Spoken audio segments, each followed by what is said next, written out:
Let's make your beans and corn porridge like a pro. And have you ever thought of making it like this? Hello sweet fingers lovers, it's your favorite elegant chef Basse. And on today's episode, I'll be teaching you the easiest way to make your Adalu like a pro. These are the ingredients we will be using to make our porridge. Our grated onion, grated pepper, our sweet corn, our cooking oil, just a little bit, then our smoked deboned fish, our beans, and then our goat meat stock, seasoning cube and salt.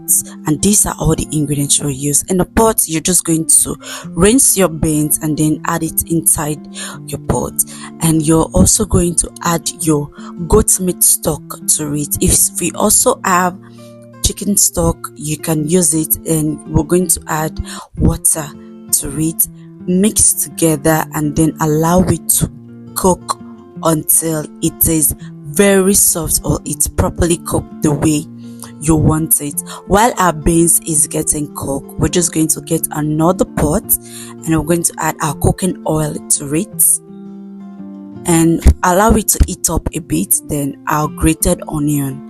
Then we're going to mix this together before we go in with our other ingredients, which is our smoked and deboned fish. Mix together and allow it to incorporate with the other ingredients. Then we're going to add our pepper to it.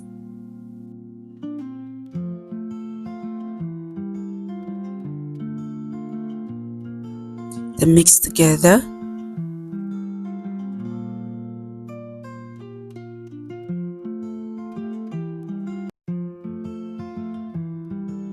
Then seasoning cube and salt to taste.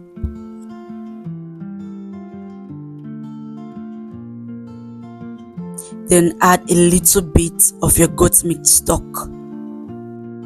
Mix together and allow it to simmer for just 1 to 2 minutes on a low heat.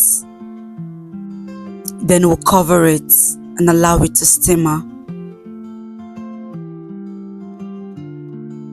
After that, this is what we have. So we're just going to mix together, and then we're just going to add our cooked beans to this.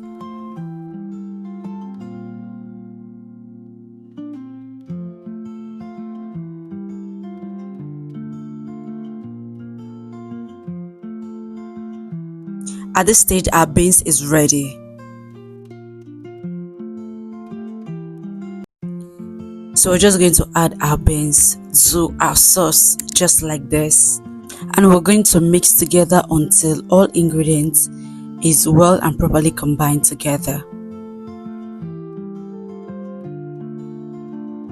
So we're just going to keep mixing and keep mixing and keep mixing. Then after this, we're just going to cover it and allow it to simmer on a low heat.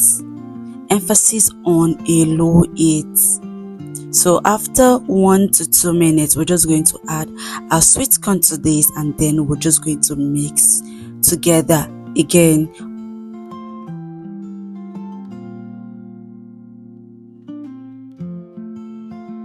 At this stage, I will always advise you to taste your food for any correction. You can add more seasoning if you want. You can add more salt or any other thing if you want. But for me, this is perfect. And after 2 minutes on a low heat, all I had to do was just to serve. And this is what we have. So tell me, my sweet fingers lovers, what you think about this recipe. Are you going to recreate this recipe? Do not forget to tag me when you do that. Do not forget to watch our other videos to learn how to make your easy and affordable recipe. And tell me what you like to serve this with, because I served mine with plantain. And if you want to know how to get the perfect shaped plantain for any of your recipe, the video is up on my YouTube channel. Thank you so much for watching my videos, and I'll be seeing you in the next. Bye.